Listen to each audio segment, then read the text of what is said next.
Hey armies, welcome back to my channel. চলো I find you এর next part শুরু করা যাক। জেনকুক ঠিক করে নিয়েছিল ও আজ কি করবে। ও মনে মনে এটাও ভেবেছিল যে ও আজ তেকে খুঁজে বের করবেই। জেনকুক পেপার ওয়ার্ক শুরু করে দেয়। ও তের ফোনও চেক করে, কিন্তু সেখান থেকে খুব একটা দরকারি কিছু পাওয়া যায়নি। ও তের নোটবুক চেক করে এই আশা নিয়ে যে ওর মধ্যে কিছু তো থাকবেই, কিন্তু সেখানেও কিছু পাওয়া যায় না। কিছুক্ষণ পর সেখানে জেহব এসে উপস্থিত হয়। জেহব জিজ্ঞেস করে ইনভেস্টিগেশন কেমন চলছে। জনকুক ওকে জানায় ঠিকঠাকই চলছে। জেহব জিজ্ঞেস করে কোনো কি লিড পাওয়া গেছে। জনকুক অকওয়ার্ড সাইলেন্সের পরে বলে না। জনকুক জেহবকে জানালো আজ আমি তোমার সিস্টারের ওখানে যাব ইন্টারভিউ নেওয়ার জন্য। জেহব জনকুককে বলল আমার সিস্টার তো তোমাকে সবকিছু জানিয়েই দেবে, কিন্তু ওর হাজব্যান্ড একটু আলাদা রকমের, রিচ ফ্যামিলির স্পয়েল কিড। তে বা জেহবের দিদির নাম ছিল জেনি আর ওর হাজব্যান্ডের নাম ছিল লিমিনহ। কিছুক্ষণ পরে জিমিন এসে জনকুককে জানায় তের রুমমেটের আঙ্কেলের নাম কাই। কাই যে ছিল একজন মাফিয়া, যার অসৎ কাজের সাক্ষী ছিল বোগাম। এমন কোনো অন্যায়মূলক কাজ ছিল না যেটা কাই করতো না। ড্রাগস, অস্ত্র পাচার, নারী পাচার সমস্ত কাজের সঙ্গেই কাই যুক্ত ছিল। সবাই জানতো কায়ের নামে, কিন্তু কায়ের বিরুদ্ধে কোনো প্রমাণ পাওয়া যেত না। যখনই কোনো প্রমাণ পাওয়া যেত তখনই কায়ের আন্ডারে কাজ করা কোনো ছোট কর্মচারী সেই দোষ মাথায় নিয়ে জেল খাটতো আর কাই আরামসে বেরিয়ে আসতো। ন্যান্সি আর নামজুন কায়েরই নেফিউ ছিল, কিন্তু ওরা কোনো অন্যায়মূলক কাজের সঙ্গে যুক্ত ছিল না। ওরা কায়ের এই অত্যাচার থেকে মুক্তি পেতে আলাদা শহরে চলে এসেছিল আর একসঙ্গে বিয়ের সঙ্গে থাকতো। তো চলো আবার গল্পে ফেরা যাক। জিমিন বলল ওদের দুজনের সম্পর্কে ইনভেস্টিগেট করলাম, কিন্তু ওরা ক্লিন মনে হচ্ছে। আর ওরা যেটা বলল যে ওরা কাইকে দেখেনি অনেক বছর ধরে, তো সেটাও সত্যি কথা। আমার মনে হয় আমাদের দ্য ডার্ক রোস্ট ক্যাফেতে যেতে হবে। যেও বলল দ্য ডার্ক রোস্ট ক্যাফে, যেখানে কাই এবং ওর টিম সবসময় আসে। জনকুক বলল ঠিক আছে, আমরা প্রথমে তে দিদির সঙ্গে কথা বলবো, তারপর দ্য ডার্ক রোস্ট ক্যাফেতে যাব। জিমিন বলল জনকুক আমি জানি তুমি এই কেসটা নিয়ে ইনভেস্টিগেট করতে যাও, যেটা তোমার কাজ আর সেটা আমারও কাজ, কিন্তু আমি তোমাকে একটা কোয়েশ্চেন জিজ্ঞেস করতে চাই, আর সেটা সঠিক উত্তর দাও। এই ছেলেটার সঙ্গে তোমার আসলে সম্পর্ক কি? জনকুক বলল আমি আপনাদের সবাইকেই বলেছি ও আমার বন্ধু হয়, আর আমি সেই ক্যাফেতে যেতাম যেখানে ও কাজ করতো। সঙ্গে ও আমার প্রতিবেশীও।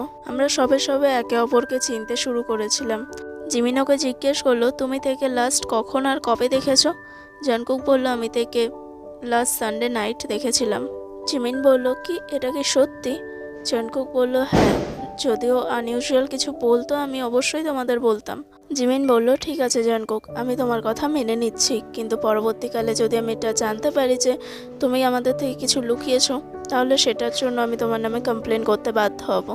জনকুক বলল ওকে, নো প্রবলেম। জনকুক আর জিমিন মিলে সেই জায়গা যায় যেখানে জেনি থাকতো। জেনি ওদেরকে ওয়েলকাম করে। জেনি যেই বাড়িতে থাকতো সেই বাড়িটা ছিল খুব লাক্সারিয়াস। জিমিন বলল তোমার এই হাউস আর তের অ্যাপার্টমেন্ট দেখে মনে হয় না তোমরা দুজন ভাই বোন। আসলে 10 বছর আগে আমাদের সঙ্গে এমন একটা ঘটনা ঘটেছিল যার জন্য তে আর আমরা আলাদা হয়ে গিয়েছিলাম। আমি তেকে ওর হেল্পের জন্য অনেকবার বলেছিলাম, কিন্তু তে প্রচণ্ড জেদি। ও আমার কোনো কথাই শোনেনি। বাট কি করতে পারি, ও আমার ভাই হয়। ও যতই বলুক চিন্তা করতে না, কিন্তু ওকে নিয়ে আমার চিন্তা হয়। কিছুক্ষণ পর সেখানে লিমিনহ আসে। জেনি লিমিনহকে পরিচয় করিয়ে দেয় ওদের সঙ্গে। জিমিন জিজ্ঞেস করে তুমি সে যাকে তে পাঞ্চ করেছিল? লিমিনহ বলে যখন ও 17 বছরে ছিল তখন এই ঘটনা ঘটেছিল। আমি ওর বিরুদ্ধে কোনো স্টেপ নিতে চাইনি, কিন্তু আমার ফ্যামিলি এটা করেছে। আপনারা হয়তো ওর রিপোর্টে দেখেছেন ওর উপর অ্যাসল্টের চার্জ আছে। সেই সময় ও আমার কাজিনের উপর অ্যাটাক করেছিল।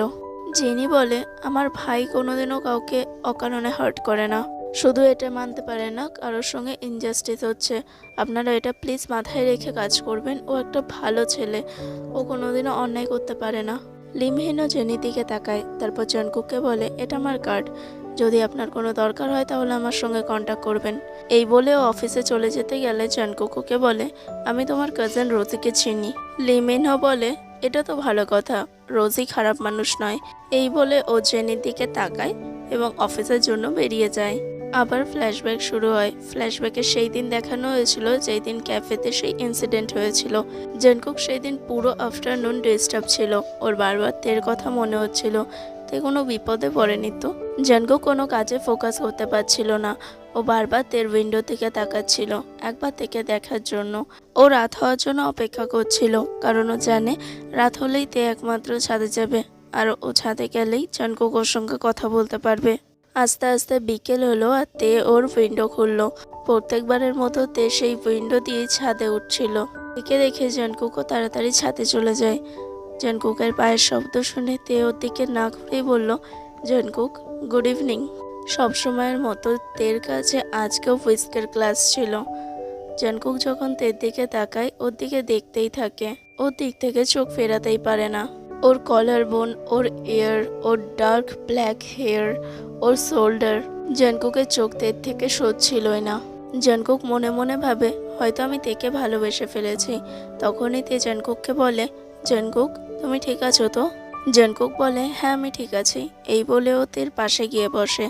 তে আবার জিজ্ঞেস করে, তুমি সত্যিই ঠিক আছো তো? তোমাকে দেখে ডিস্টার্ব মনে হচ্ছে।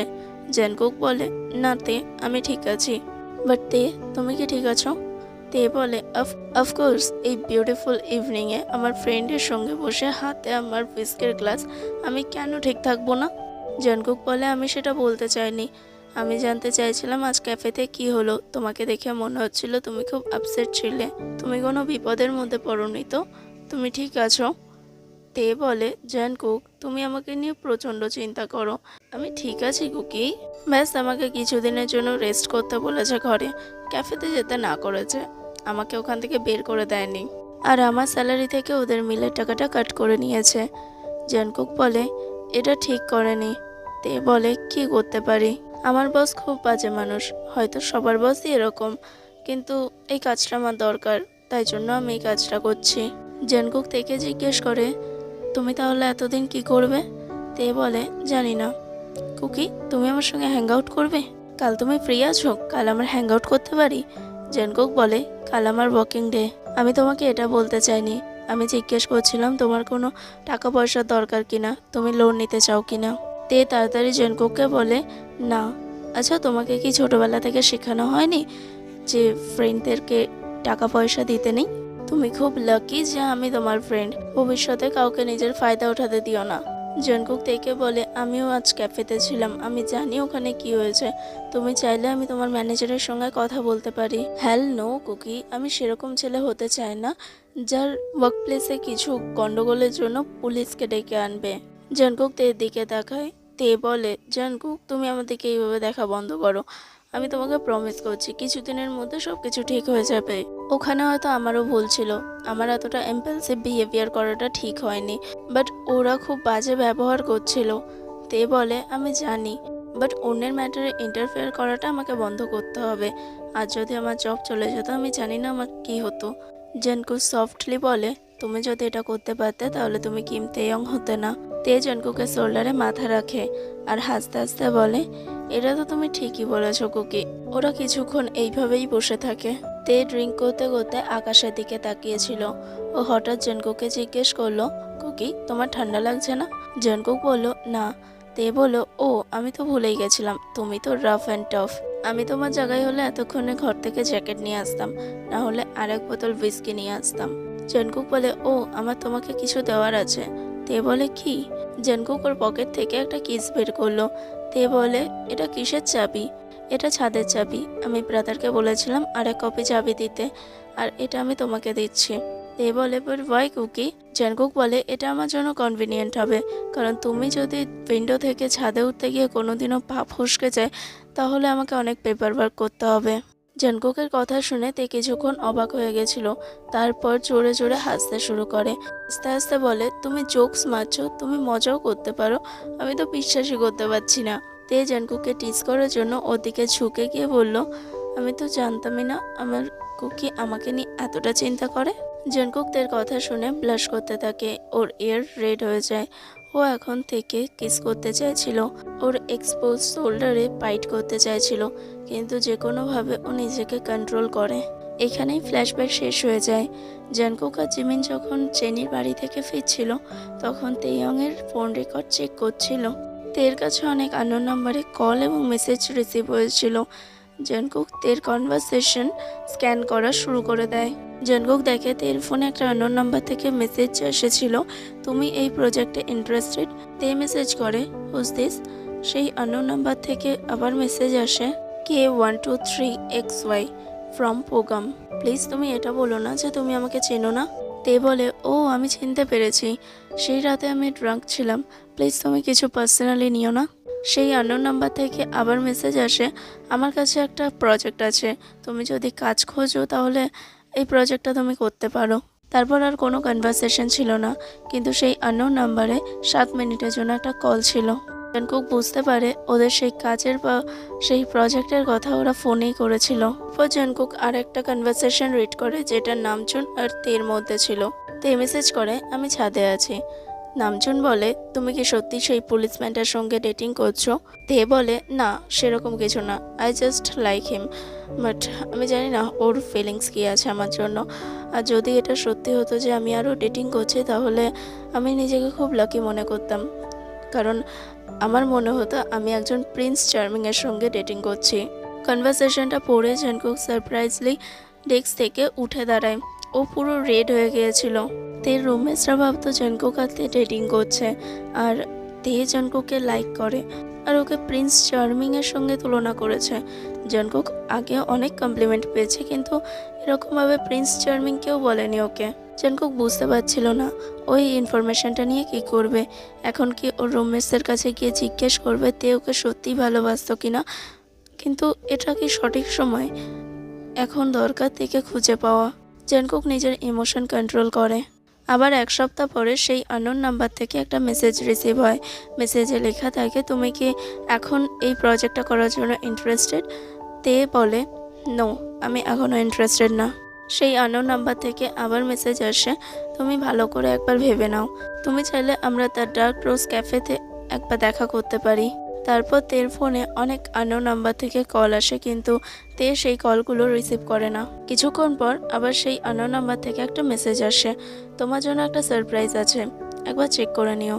তার কিছুক্ষণ পরেই তে সেই আননোন নাম্বারে কল করে এবং ওদের কল 5 মিনিট চলে।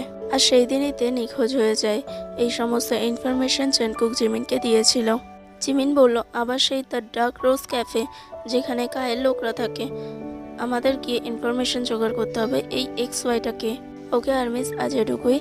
ভিডিও ভালো লাগলে লাইক শেয়ার কমেন্ট করতে ভুলো না। আর আমি নেক্সট বার তাড়াতাড়ি দেওয়ার চেষ্টা করব। তোমরা জানোই যে আমার ঠান্ডা লেগেছে, জ্বর এসছে, তো তার জন্য ভয়েসটা প্লিজ একটু ম্যানেজ করে নিও কিছুদিনের জন্য। তারপর থেকে হয়তো আমার গলাটা ঠিক হয়ে যাবে। আমার গলায় প্রচণ্ড ব্যথা, তো সে কারণে আমি ক্লিয়ারলি বলতেও পারছি না, অনেকবার আমাকে ডিলিট করতে হয়েছে ভয়েস। যাই হোক, তোমরা আমাকে কমেন্ট করে জানিও তোমাদের কেমন লেগেছে, আর প্লিজ প্লিজ প্লিজ লাইক করে দিও ভালো লাগলে। Okay, bye bye armys, love you so much.